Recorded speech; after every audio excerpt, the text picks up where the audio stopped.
ना थके अभी पैर, ना अभी हिम्मत हारी है। सिलसिला है जिंदगी में कुछ कर दिखाने का, इसलिए अभी भी सफर जारी है। नमस्कार, खबर भारत के खास कार्यक्रम उड़ान में आपका स्वागत है। मैं हूं आपके साथ प्रियंका। आज हम एक ऐसी शख्सियत से मुलाकात करने जा रहे हैं जिन्होंने डॉक्टर के तौर पर अपनी पहचान बनाई, चिकित्सा के क्षेत्र में नया आयाम गढ़ा। एक ऐसे डॉक्टर जिन्होंने आज के दौर में भी अपनी पहचान बरकरार रखी, जबकि लोगों के बीच में डॉक्टर को लेकर सोच बदल रही है। नकारात्मक ऊर्जा को दूर कर लोगों में सकारात्मक ऊर्जा को उत्पन्न किया। कड़ी मेहनत के बाद आज वो इस मुकाम पर पहुंचे हैं और इस मुकाम पर पहुंचकर निस्वार्थ लोगों की सेवा कर रहे हैं।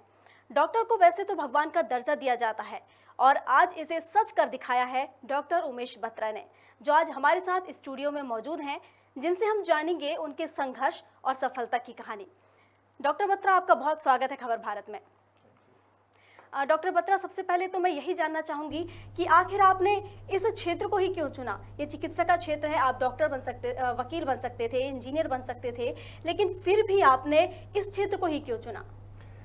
ऐसा है मैडम, जब मैं पैदा हुआ था 1957 में, तो मेरे फादर आर्मी के एक ऑफिसर थे। उन्होंने पैदा होते ही बोल दिया कि ऐसे बच्चे नू तो डॉक्टर बनाना है, पंजाबी में जी।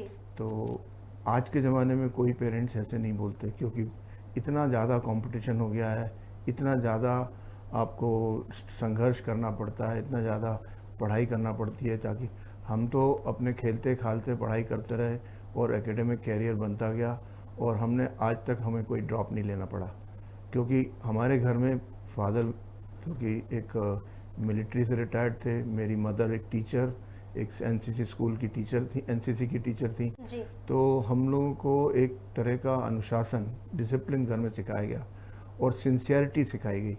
मैं केंद्रीय विद्यालय सागर में पढ़ता था आज से 50 साल पहले, और हमारे जो प्रिंसिपल थे वो रिटायर्ड आर्मी के कैप्टन थे, ऑनररी कैप्टन। तो उनका जो डिसिप्लिन था इतना स्ट्रिक्ट था कि हमें आज भी एक दिन याद है जिस दिन उन्होंने 2 स्टूडेंट्स को, मेरे से 2 बैच सीनियर स्टूडेंट थे, मैं तब 7th या 8th क्लास में था, उन्होंने भरी असेंबली में उनको आके 8 बैंत मारने का पनिशमेंट अनाउंस किया था उनकी गलती के लिए। फिर हमारी वाइस प्रिंसिपल ने उनको रिक्वेस्ट की कि 8 बैंत ज़्यादा हो जाएंगे, हमारी रिक्वेस्ट है कि इन्होंने अपनी गलती मान ली है तो उन्होंने 2 बैंत मारे थे उनको हम लोग के सामने, और खुद रोते हुए चले गए थे। उन्होंने लेक्चर में ये कहा था कि आज आदमी को भी यदि हमें बैंत से कंट्रोल करना पड़ेगा तो आदमी और जानवर में कोई फ़र्क नहीं रहेगा। वो चीज़, मैं तब 7th क्लास में था, वो चीज़ आज तक मेरे कानों में गूंजती है। तो इस तरह का प्रिंसिपल, इस तरह के शिक्षक, हम जो स्कूल में हमारे इतने अच्छे अच्छे शिक्षक थे जिन्होंने हमें पढ़ाया, और हम लोग को सिर्फ शिक्षा, एक एकेडमिक शिक्षा नहीं दी, हम लोग को मॉरल साइंस में एक्चुअल चीज़ बताई, और अपनी क्या आपकी एथिक्स होना चाहिए, कैसे पेरेंट्स को रिस्पेक्ट करना चाहिए, सब चीज़ें हम लोगों ने स्कूल में और घर में सीखी। मगर आज के ज़माने में मैं देखता हूँ वो चीज़ नहीं है। तो इस तरह से हमने मेहनत की। फर्स्ट 15-20 साल स्कूल और कॉलेज के बहुत संघर्ष में, क्योंकि मेरी मदर एक स्कूल की टीचर थी। मुझे याद है मेरी मदर की टोटल इनकम जो थी 175 रुपये महीना थी। 175 रुपये महीने में हम 5 बच्चे थे, 2 बड़े भाई थे, एक छोटा भाई था, एक बहन थी। उसमें उन्होंने, मेरे फादर का बिजनेस बाद में बहुत अच्छा नहीं रहा, तो इतने कम सैलरी में वो सब कुछ देख लेते थे। आज के डेट में आप सोचते हैं तो लोग हमारे ऊपर हंसते हैं, हमारे ही बच्चे मुझ पर हंसते हैं कि 175 रुपये में कैसे आप लोग पढ़ाई भी करते थे और खाना भी खाते थे, सब कुछ होता था। मगर फिर जैसे जैसे टाइम बीतता गया और हम लोगों ने अपना कैरियर बनाया, मेरे ब्रदर ने भी, मेरे सब ब्रदर्स ने, मेरी बहन ने भी, तो हम लोग अब मेहनत करके सब अपने अपने जगह पर पहुंच गए। मेरे को आज 40 साल हो गए प्रैक्टिस करते हुए। जी। मैं सागर सेंट्रल स्कूल में पहले था, फिर केंद्रीय विद्यालय चंडीगढ़ में रहा, फिर यहाँ पे मैं मेडिकल कॉलेज में पढ़ा, फिर पोस्ट ग्रेजुएशन की। जब प्रैक्टिस में आया हूँ, 40 साल से मैं प्रैक्टिस में हूँ, सिर्फ अस्थि रोग विशेषज्ञ बना और प्रैक्टिस कर रहा हूँ तब से। बिल्कुल, जिस तरीके से भी आपने बताया कि आपके पिता का सपना था कि आप डॉक्टर बने, जिसको आज आपने सार्थक कर दिखाया है। जहाँ हमने अभी देखते हैं जैसे कि आज की जो जनरेशन है उसमें बच्चे जैसे जैसे बड़े होने लगते हैं तो कहीं ना कहीं बच्चे अपने मर्जी से अपना विषय चुनते हैं और आगे भी वो अपनी मर्जी से ही कुछ करना चाहते हैं, लेकिन आपने अपने पिता के आदर्शों को रखा, उनके आदर्श पर आप चले। नहीं नहीं, वो ज़माना था कि जी। पिता के आदर्शों को मैं ही नहीं, बहुत लोग फॉलो करते थे। और गाइडिंग स्टार जो थे, रोल मॉडल जो थे, वो पिता ही होते थे। इवन आज कई परिवारों में आज भी वही है, ऐसा नहीं कह सकते कि सब खराब है, मगर कंपटीशन, इतनी ज़्यादा कंपटीशन हर सब्जेक्ट में हो गया। एक ज़माना था हर आदमी अपने बच्चे को इंजीनियर बनाना चाहता था, फिर एक डिकेड आया जिसमें हर आदमी बच्चे को डॉक्टर बनाना चाहता है, फिर आया कि साहब सीए बनना है, फिर आया कि बैंक ऑफिसर बनना है। तो ये जो उसमें क्या होता है कि जैसे मार्केट का ट्रेंड होता है, जैसे आपको लगता है कि इसमें प्रोफेशन में इजी मनी है, अच्छी अर्निंग है और रिस्पेक्टफुल जॉब है, इस तरह से सोसाइटी चलती है। अब आज की डेट में भी आप देखो, अब सब प्रोफेशंस में सैचुरेशन टाइप का आ रहा है, तो अब आप डॉक्टरी की तरफ फिर लोग जाने लगे। आपको मैं बता दूं, नीट एग्ज़ाम जो होता है अंडर ग्रेजुएट लेवल का, इस साल 18 लाख बच्चे बैठ रहे हैं। 18 lakh is very big figure. 18 lakh सिर्फ एमबीबीएस के, एमबीबीएस एंड डेंटिस्ट्री मिला के, बाकी आयुर्वेद और अल्टरनेटिव मेडिसिन वाले अलग हैं। तो कहने का मतलब ये कि अब लोग समझ रहे हैं कि medical profession is respectable profession. अब रिस्पेक्ट जो है, आपका जैसा कहना है कि बहुत कमर्शलाइजेशन हो गया है, ये हो गया, मगर अभी भी जो डॉक्टर्स अच्छे, इंडिविजुअली अच्छे हैं, जो अच्छा काम कर रहे हैं, जो सोसाइटी में नाम कमा रहे हैं, उनकी रिस्पेक्ट आज भी बहुत है। और मैं कितनी ही आपका कमर्शलाइजेशन हो जाए, कितना ही आपका कोई कंट्री में आपको मतलब सिर्फ पैसे को तरफ देखा जाए, तो वहाँ भी एक अच्छे डॉक्टर की रिस्पेक्ट बहुत है। चाहे अमेरिका चले जाए, अमेरिका में इंडियन डॉक्टर्स को इसलिए रिस्पेक्ट ज़्यादा मिलती है क्योंकि वो उनके दिल में पेशेंट के लिए सॉफ्ट कॉर्नर होता है, मनी इज सेकेंडरी। तो इसलिए मैं अपने इसी तरह से मैं अपने एक प्रोफेसर को याद करता हूँ, हम उनको मदर टेरेसा बोलते थे जी। उनकी डेथ हो चुकी है। वो कहती थी, Umesh, never follow money, money is going to follow you. Doctor के प्रोफेशन में पैसा हमेशा आएगा, मगर आप पैसे के पीछे दौड़ोगे तो पैसा भाग जाएगा। ये मैडम हमारी समझाती थी, और आज ये बात हो गई करीब 40 साल पुरानी, 40 से 45 साल पुरानी। 77 में मेरी प्रोफेसर थी पीएसएम की मैडम, प्रोफेसर क्लॉडिया बोस, यदि आपने नाम सुना हो तो। उन्होंने ऐसी ऐसी चीज़ें सिखाई हम लोगों को कि आज भी हम लोग उनको दिल से याद करते हैं। मैं एक और बात जानना चाहूँगी, जैसे कि हमने देखा है कि जब भी हम सफलता की ओर बढ़ते हैं तो कुछ जैसे परिवार के लोग या कुछ आसपास के लोग ऐसे होते हैं कि ऐसा माहौल बना देते हैं कि हमारा जो आत्मविश्वास है वो कहीं ना कहीं टूट जाता है। तो ऐसी कोई चुनौती आपके सामने आई इस पूरे सफ़र के बीच? नहीं, ऐसा नहीं है। असल में क्या होता है कि हर आदमी अपने एंगल से सोचता है। अब जैसे अब मैं एग्जांपल किसी और बाहर का एग्जांपल नहीं लूँगा, मैंने जब प्रैक्टिस शुरू की तो मेरी मदर और मेरे पेरेंट्स मुझे कहते थे कि तुम अभी जरा से बच्चे हो, तुम्हारे पास कोई नहीं आएगा। ये तो नहीं कि वो हमको डिस्करेज कर रहे थे, मगर उनको दिल में ये धक्का था कि कहीं ये इसकी प्रैक्टिस नहीं चली तो टूट जाएगा। इसलिए उन्होंने हमको ऐसा कहा, मगर मैं संकल्प था कि मैं तो प्रैक्टिस ही करूँगा, क्योंकि जॉब में मैं सेटिस्फाइड नहीं था। तो प्रैक्टिस शुरू की, और भगवान की दया से हमें ऐसे ऐसे टीचर्स, ऐसे ऐसे कलीग्स मिले जिन्होंने मुझे बहुत इनकरेज किया। मैं सबसे पहला नाम लूँगा डॉक्टर एच ए इंसाफ का। He was like my God father. उन्होंने मुझे ना केवल पेशेंट के बारे में आइडिया दिया, उन्होंने पढ़ने के लिए मैं इनकरेज किया। मैंने उनको ऐसे एक दिन बोला कि मैं जॉब करना चाहता हूँ। तो मैंने क्यों करना चाहते हो तुम, जॉब बताओ। तो मैंने उनको बोला कि मैं एकेडमिक्स में रहना चाहता हूँ, पढ़ने। कहने लगे academics is not bounded by the four wall of the medical college, you can be N academician sitting in the clinic also. तो वो वर्ड्स मेरे कान में आज भी गूंजते हैं, और उनके कहने की वजह से मैंने कभी अपना एकेडमिक काम नहीं छोड़ा। एकेडमिक का मतलब मैं अपने पेशेंट देखता हूँ, जो अनयूजुअल पेशेंट होते हैं उनको रिकॉर्ड करता हूँ, उनको कॉन्फ्रेंस में प्रेजेंट करता हूँ, उनका एक डाटा बनाता हूँ और प्रेजेंटेशन देता हूँ, और वही एकेडमिक्स है। उन पेशेंट्स पे डिस्कशन जब कॉन्फ्रेंस में, या मैं कहीं जाता हूँ कॉन्फ्रेंस में, या कहीं पब्लिश करता हूँ, उसके डिस्कशन पे ही मेरे को क्रेडिट मिलता है, या मुझे लोग पहचानते हैं कि ये एकेडमिशियन है। मेरे, आप यदि मेरा CV हमने देखा हो तो मेरे कम से कम, अब तो पिछले 1-2 साल से नहीं किया, मगर मोर देन 100 प्रेजेंटेशंस इन नेशनल इंटरनेशनल कॉन्फ्रेंसेस मैंने हर लेवल पे केस प्रेजेंट किए हैं, जो कि बहुत कम, प्राइवेट में आके बहुत कम लोग करते हैं, क्योंकि पूरे टाइम हम लोग पेशेंट में भी देते, मगर थोड़ा सा टाइम निकाल के यदि आप अपना एकेडमिक्स में करें तो आपका कंट्रीब्यूशन टुवर्ड्स द लिटरेचर थोड़ा तो होगा। और जहाँ जहाँ लोग हर जगह अपने अपने पेशेंट लोग देखते हैं, कई नए पेशेंट देखते हैं जिसको हमने नहीं देखा, उन्होंने देखा, तो जब तक अपन शेयर नहीं करेंगे किसी से, अपन को कैसे मालूम पड़ा कि कौन सी चीज़ क्या हो सकता है, हम अपनी चीज़ गलत कर रहे हो या उसमें कुछ और सुधार कर सकते हो। तो हम दूसरों को जब सुनते हैं, कॉन्फ्रेंस में पेशेंट पढ़ते हैं, तो हमको ये मालूम पड़ता है कि इस पेशेंट को इस तरीके से ठीक किया जा सकता है। ये एक एकेडमिक में रहना, मेडिकल, क्योंकि मेडिकल प्रोफेशन एक ऐसा प्रोफेशन है जो वास्टली एक्सपैंड हो रहा है। मतलब आज जिस बीमारी का हम कहते हैं कि इसका इलाज ऑपरेशन है, कल को कोई दवा आ जाती है तो चेंज, तो इस तरह बहुत चेंज होता है। आप विश्वास नहीं करेंगे, हम लोग की टेक्स्ट बुक्स जो है वो हर 3 साल में रिवाइज होती हैं, और टेक्स्ट बुक छोटी मोटी नहीं, बड़ी बड़ी, उसके अंदर नई नई चीज़ें, जो कॉन्सेप्ट चेंज हो जाता है। आप विश्वास करिए, जैसे कि अब ट्यूबरक्लोसिस है, ट्यूबरक्लोसिस एक ऐसी कॉमन बीमारी थी आज से 60 साल 70 साल पहले। वो बीमारी पहले मरीज को एक TB अस्पताल में भर्ती कर दिया जाता था, और उनके अंदर जो फेफड़े में कैविटीज होती थी उनको ऑपरेशन करके निकाला जाता था। जब से दवाएं आई, अपने स्ट्रेप्टोमाइसिन, रिफेम्पसिन और नई नई दवाएं आए, वो दवाओं से बीमारी को ऐसे कंट्रोल कर लिया गया कि अब दवा कोई ऑपरेशन की जरूरत ही नहीं पड़ती। तो कहने का मतलब ये कि मेडिकल साइंस इतनी तेज़ी से बढ़ रहा है कि हमको अपडेट करना अपने आप को बहुत ज़रूरी है, चाहे वो प्रैक्टिशनर हो, चाहे वो गवर्नमेंट जॉब में हो।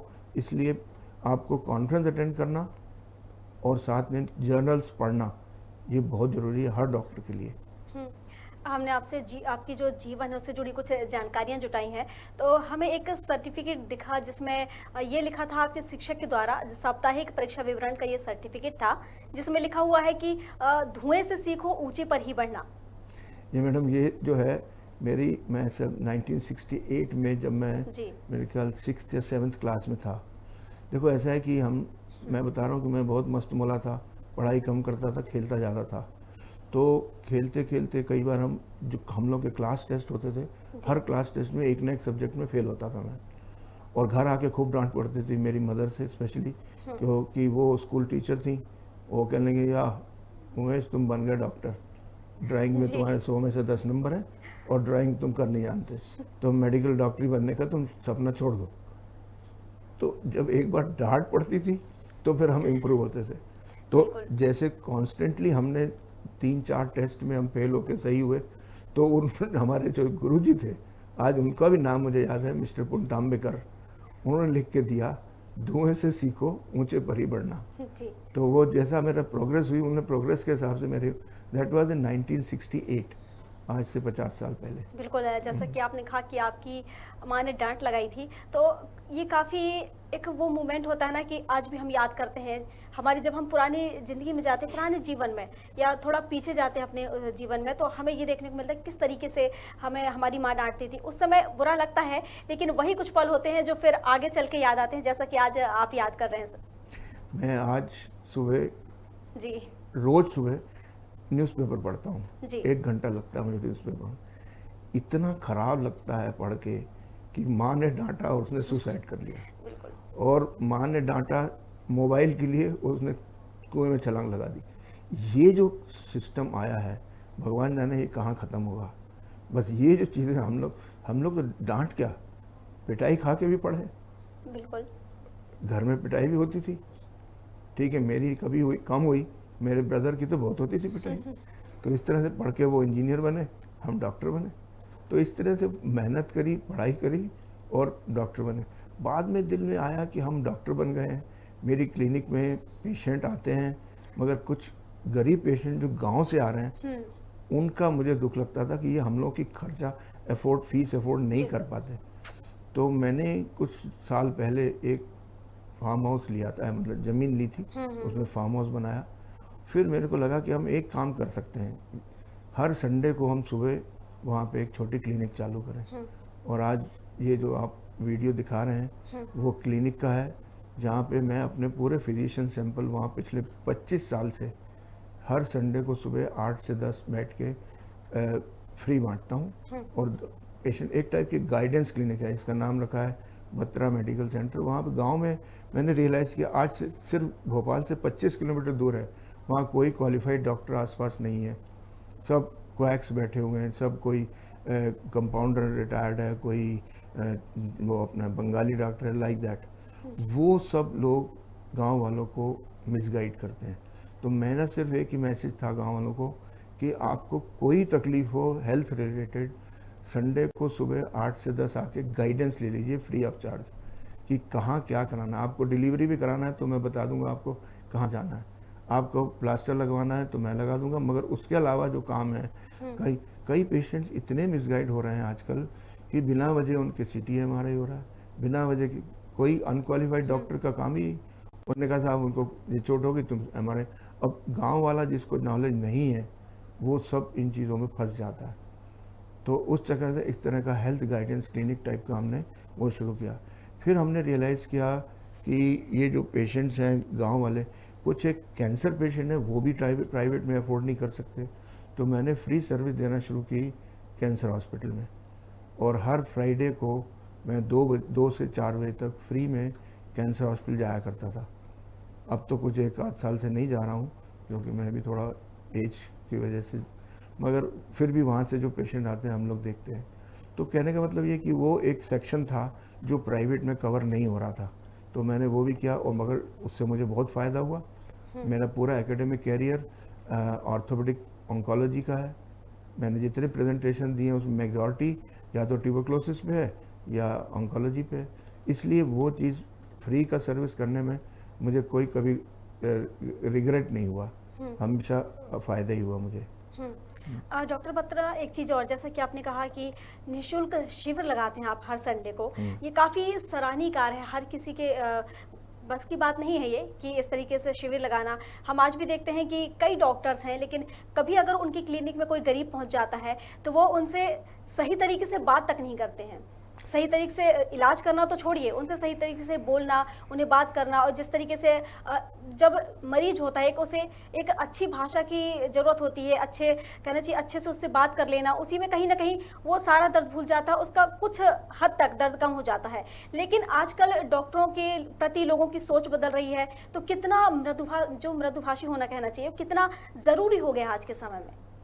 आपने जो कहा वो सही कहा कि पुअर पेशेंट जो हैं, गरीब पेशेंट जो हैं, वो प्राइवेट क्लिनिक में जाने से डरते हैं। बिल्कुल। क्योंकि उनको लगता है मैं लुट जाऊंगा, मेरे पैसा खर्च हो जाएगा, ये वो। तो वो मैंने रियलाइज़ किया आज से 25 साल पहले, 25 या बल्कि 30 साल हो गए। तो मेरे एक मिलने वाले थे, उन्होंने मेरा रेफरेंस दिया mission of charity, poorest of the poor.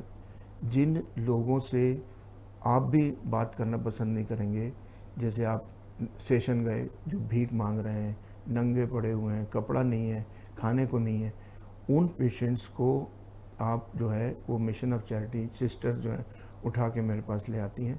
कोई भी अस्थि रोग से रिलेटेड या कुछ कंप्लेंट होती है तो मैं उनको फ्री ऑफ चार्ज देखता हूँ, ताकि हमें मालूम पड़ता है कि पुअरेस्ट ऑफ द पुअर, जिनको कि हम कभी हाथ लगाना नहीं पसंद करते, वो पेशेंट जो है हम लोग इलाज करते हैं और फ्री ऑफ चार्ज करते हैं। वो आज नहीं 30 साल हो गए। मिशन ऑफ चैरिटी जहांगीराबाद में भी है, एक mission of charity Nehru Nagar में भी है। दोनों की सिस्टर्स और दोनों के पेशेंट जो मुझसे रिलेटेड है वो आते थे। पहले मैं क्या करता था कि मिशन ऑफ चैरिटी में अपने सैंपल्स दे देता था, मगर मैंने रियलाइज़ किया कि वहाँ पे कोई डॉक्टर नहीं था क्वालिफाई। तो ऑफ एंड ऑन सिस्टर्स हमको फ़ोन करती थी कि डॉक्टर साहब ये दवा पड़ी है, ये दे दूँ क्या उनको। तो मेरे को बड़ा ऑकवर्ड फील होता था कि कहीं गलत दवा दे दी उन्होंने तो मुश्किल होगी। तो इसलिए मैंने वो फिर सैंपल्स देना बंद किए। उनको कहा आप मेरे पास ले आइए पेशेंट, या मैं वहाँ आके देख लेता हूँ, और जो फिर दवा लिखूंगा वो ले लेना, या मेरे पास होगी तो मैं दे दूँगा। क्योंकि वो फिर क्या होता था कि वो एक्सपायरी चेक नहीं की थी उन्होंने, या कुछ वो भी गड़बड़ होने का डर था। तो इसलिए मैं उनको वो सैंपल का जो बल्क देता था मैं वो बंद किया, मगर उनको चार्ज फ्री ऑफ चार्ज देखना मैंने अभी चालू रखा है। तो मिशन ऑफ चैरिटी भी जाता हूँ, मतलब देखता हूँ, कैंसर हॉस्पिटल भी देखता हूँ, रूरल पेशेंट्स भी देखता हूँ। देखिए, जैसा कि मैं जानती हूँ कि कई बार आपको सम्मानित किया जा चुका है, तो मैं चाहूँगी कि हमारे दर्शकों को ये भी पता चले कि ट्रेनिंग से लेके अभी तक के सफ़र में आपको कितनी बार सम्मानित किया जा चुका है। और एक बात और कि जब इस तरह की सम्मान किया गया या जब आपका ये पूरा डॉक्टर का काल में कई केसेस आपके सामने आए होंगे, तो ऐसा कोई केस जिसने आपके मन में एक छवि छोड़ दी हो? देखिए, सम्मानित तो मैंने पता नहीं कितनी बार किया गया, मुझे जी। तो बहुत, हमें तो सम्मान सबसे मिला है, जी। और जो स्टेज पे सम्मान है तो बहुत सारे हैं। तो उसमें कभी मैंने इंटरनेशनल कॉन्फ्रेंस में प्रेजेंट किया तो उसमें मुझे गोल्ड मेडल मिला। कभी मुझे नेशनल लेवल पे प्रेजेंट किया तो उन्होंने ऑनर किया एज ए फैकल्टी। और मैं जैसे एज ए मैं इसमें ओरेशन अवार्ड हुआ बिहार ऑर्थोपेडिक सोसाइटी द्वारा, वहाँ गया मैं, वहाँ मैंने अपने काम का प्रेजेंटेशन दिया। तो ये सब तो बहुत सारे ऑनर्स हैं। दूसरा, मेरे जो वेरिड इंटरेस्ट थे मेडिकल कॉलेज में आने से पहले, या कुछ हद तक मेडिकल, कि मैं रशियन लैंग्वेज का टीचर भी था, साथ साथ मैंने रशियन लैंग्वेज में एडवांस डिप्लोमा में किया। मैं थिएटर में भी जाता था, यहाँ पे जो रंग शिविर करके एक थिएटर था, आजकल पता नहीं है या नहीं, उसमें भी जाता था। फुल लेंथ प्ले जो मारीच संवाद वगैरह में मैंने काम किया।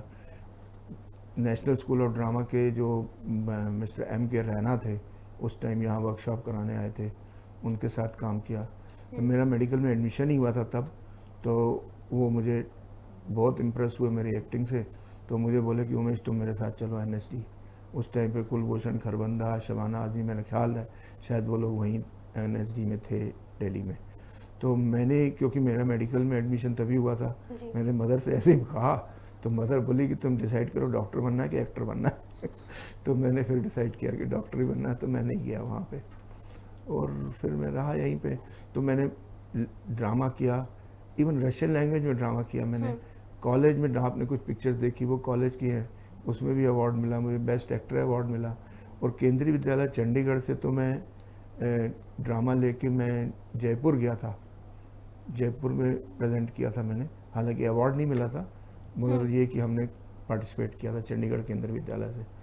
और दूसरा इंटरेस्ट मेरा एक हॉकी खेलने का था। स्कूल तक मैं नेशनल हॉकी भी खेला हूँ। All India Sardar Mohan Singh hockey tournament Coca Cola वाले ऑर्गेनाइज करते थे, तो मैं वो चंडीगढ़ केंद्रीय विद्यालय से मैं हॉकी भी प्रेजेंट किया था। मगर वापस आके डांट पड़ी थी हमारे प्रिंसिपल साहब से कि तुम खेलते रहोगे तो पढ़ाई वढ़ाई नहीं हो पाएगी, बट फिर भी I could get distinction in biology.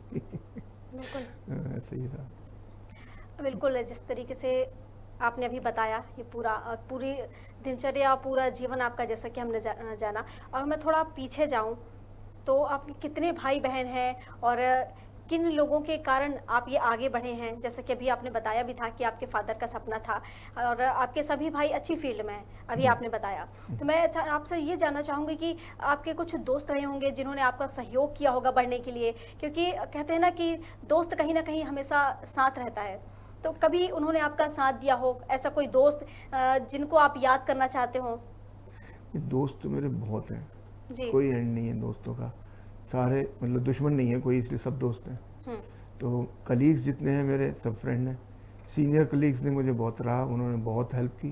उन्होंने जब मैंने कोई भी काम नया शुरू किया, सीनियर में मैंने जैसे बताया डॉक्टर इंसाफ थे, और बहुत सारे लोग थे जिन्होंने जब देखा कि मैं काम अच्छा करता हूँ, ऑनेस्ट हूँ और सिंसियर हूँ, और दूसरे सीनियर्स को रिस्पेक्ट करता हूँ, जूनियर्स को रिस्पेक्ट करता हूँ, तो नेचुरली हमें किसी ने गलत वो इम्प्रेशन नहीं रहा।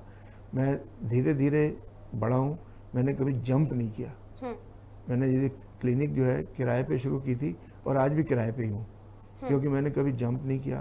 कभी पैसे की ऐसे कोई मेरे को ना कमी महसूस हुई, ना कभी लालच हुआ कि बहुत ज़्यादा पैसा कमा लूँ। तो इसलिए सोशल वर्क, एकेडमिक्स और पेशेंट केयर, सब चीज़ बैलेंस करके मैं चला। भगवान की दया से मेरा घर भी अच्छा है, मेरी वाइफ भी अच्छी है, बच्चे भी अच्छे, सब कुछ ठीक रहा। तो इसलिए अब दोस्त और दुश्मन में क्या, दुश्मन तो कोई भी नहीं है, सब लोग दोस्त हैं मेरे। पूरी सोसाइटी, चाहे हिंदू हो, चाहे मुसलमान हो, चाहे सिख हो, क्योंकि हमारा पूरा, कभी भी हम लोगों ने सिटिंग मेडिकल अपने क्लिनिक में बैठे हुए कभी डिस्क्रिमिनेट नहीं किया। हमने ये डिफरेंस किया कि ये दूसरे कास्ट का है या दूसरे धर्म का है, इसको हम अलग देखें। पेशेंट इज़ ए पेशेंट, चाहे वो हिंदू हो, चाहे मुस्लिम हो, चाहे सिख हो, चाहे ईसाई हो, सब हमारे लिए बराबर patient is a patient. Doctor Batra, मैं लास्ट क्वेश्चन आपसे रखना चाहूँगी कि ऐसी कोई वो बताइए जिससे कि जो हमारे दर्शक हैं उन्हें प्रेरणा मिल सके, ऐसी कोई टिप्स बताइए जिसके चलते जिस तरीके से आपने सफलता हासिल की है वो लोग भी अपने क्षेत्र में सफलता हासिल कर सकें। मेरी सिर्फ एक रिक्वेस्ट है पूरी दुनिया से कि आप हमेशा जो काम चूज़ करें, यदि आप घास काटने का भी काम चूज़ करते हैं तो सिंसियरली करें और ऑनेस्टली करें, कभी लालच नहीं करें। जहाँ लालच हुआ वहाँ आप 2 दिन कमा लेंगे, तीसरे दिन धड़ाम से नीचे आ जाओगे। बिल्कुल। ये एक फाइनल वर्ड है। इसमें आप यदि स्टिक करेंगे, कोई भी प्रोफेशन हो, चाहे आप डॉक्टर हैं, इंजीनियर हैं, सीए हैं, आप अपने आप को बैलेंस रखिए। आपको पैसा आएगा, पैसा कहीं नहीं जाएगा आपका, और जो आपके नाम पे लिखा है वो आपके पास आएगा। बिल्कुल। मगर लालच करने में वो आदमी एकदम चाहे पीक पे चढ़ जाता है और पीक पे चढ़ने के बाद पीक से गिरता बहुत जल्दी है। बिल्कुल। डॉक्टर बत्रा, मैं आपको यही धन्यवाद देना चाहूँगी, बहुत शुक्रिया आपका खबर भारत में आने के लिए। बिल्कुल ठीक कहा है डॉक्टर बत्रा ने, जिस तरीके से अगर आप खुद को कमज़ोर मान लेते हैं तो दुनिया की कोई भी ताकत आपको मजबूत नहीं बना सकती है। हमारे डॉक्टर बत्रा हमारे साथ जुड़े हुए थे, जिन्होंने हमें बताया कि किस तरीके से उन्होंने संघर्ष किया, उसके बाद उन्हें किस तरीके से सफलता मिली। उनके पिताजी का सपना था डॉक्टर बनना, जिन्हें उन्हें उनके आदर्श पर चलकर उन्होंने पूरा किया। हालांकि आज के समय में इसे पूरा कर पाना संभव नहीं है, लेकिन डॉक्टर बत्रा ने उन्हें पूरा कर दिखाया है और गरीबों के लिए भी काफ़ी कुछ करते आए हैं। एक अलग ही पहचान डॉक्टर बत्रा ने बनाई है, एक नया आयाम डॉक्टर बत्रा ने गढ़ा है। और इसी के साथ अब मुझे दीजिए इजाज़त। खबर भारत के खास कार्यक्रम उड़ान में फिलहाल के लिए बस इतना ही। हम फिर हाजिर होंगे किसी नए कार्यक्रम के साथ। तब तक के लिए आप देखते रहिए खबर भारत। नमस्कार।